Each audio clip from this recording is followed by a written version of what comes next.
So for the entree, surely you mean main course. Whatever. I thought we could order some shrimp. Those are prawns. No, both of those are shrimp. Big shrimp, little shrimp, jumbo shrimp, tiger shrimp. Oh, don't be silly. Oh boy. Hi everybody, my name is Steve Ford. Welcome to another video. Today we're going to be talking about food-related words that Americans and Brits love to fight over. Let's start with these two here. In British English, these ones would be called prawns. British pronunciation, prawns. Whereas the smaller ones in British English are shrimp. People in the United States basically say shrimp for everything you eat. Doesn't matter what the size is. Few things make me happier than jumbo shrimp. Signature barbecue shrimps, the now legendary barbecue shrimp, makes for an excellent start. I had a lot of people arguing about this in the comment section of my social media video on this, but it doesn't matter how big it is or how small it is. When you go to a restaurant in the United States, there might be some exceptions. These are going to be called shrimp. Sound confusing? Of course it's confusing. And a great example of this was an Australian actor, Paul Hogan, who at the time he was really big. This was back in the 1980s. He was doing some commercials for tourism in Australia. In the commercial, he says, Come and say good day. I'll slip an extra shrimp on the barbie for you. And he was doing shrimp for an American audience. Think jumbo shrimp, tiger shrimp, which across the pond would be called prawn. So let me know in the comments what you think about that one.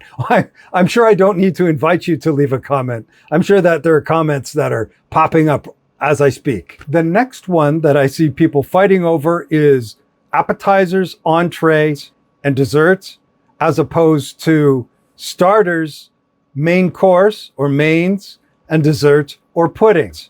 The big one, of course, entree. It's entree, it's French, means to enter. There's some historical explanation for that, why Americans put that as the second part of the meal. But I've seen a lot of comments, people saying in my language, that means when you start. So what the heck is it doing in the middle of the meal? Make it make sense. Of course, there are some restaurants in the United States that will have on the menu starters, main course or mains, but appetizers, entree, and dessert, that's very American. This next one is a grenade, ready to explode. Herb, or as the British say, herb. Herb changed over time in the UK across the pond, and the H is pronounced herb. Brits will say herb sounds ridiculous. Americans will say that herb sounds like the name of a man. This is an evergreen topic. These are called French fries. And in the UK, these are also called French fries. However, when these fries are thicker, in the United States, they're still fries. But in the UK, they are chips. And I'm going to add a little nuance here because for some Brits, it doesn't matter if they are thick or thin, they will still say chips. What do you call these? Let me know in the comments. So we have cookie. And in the UK, similar to fries, there is the American style cookie. Great. Cookie. Wonderful. We agree. But then there are biscuits, a more traditional biscuit. These biscuits here look like this. Those in the United States are still cookies. Now, let's turn the tables. In the United States, these are biscuits. They are not sweet.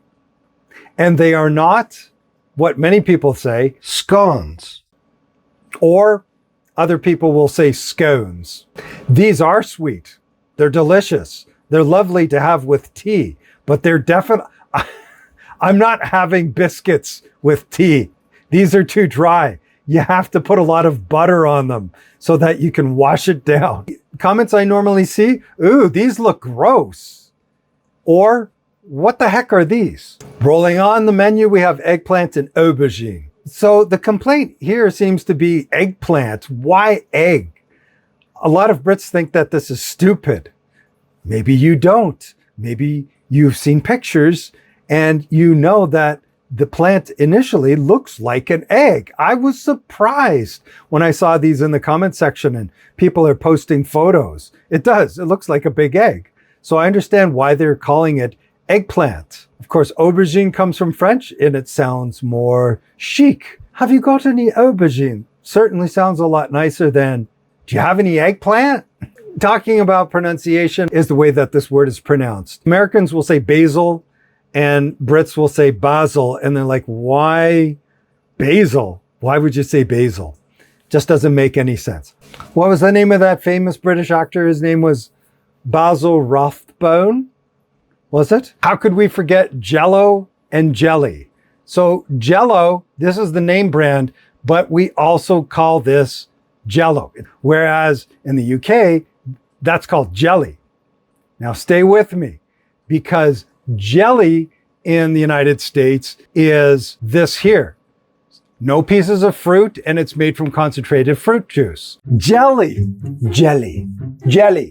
Excellent. That's not jelly. We invented the language. This is jelly. This is jelly. Whereas in the UK, that's called jam. In the United States, when they're bigger pieces of fruit, it's called jam. And in the UK, that's still called jam. Does that make sense? Let me know in the comments. The bonus one, of course, also related to desserts, is this word here. This really irritates. I've seen this in comment sections. It really ticks Brits off the way that Americans pronounce this. I could just see people rolling their eyes. Americans quite often will say caramel, whereas the British pronounce it caramel. Caramel. Or with a more American pronunciation in some regions, caramel. For this one here, there are a lot of Brits that are plugging their ears. You know, don't say that. Yeah, don't say that.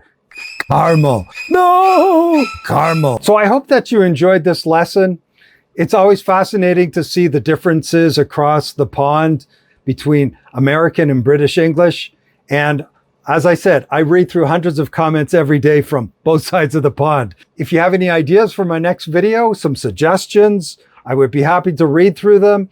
And I hope to see you in our next video. Bye for now.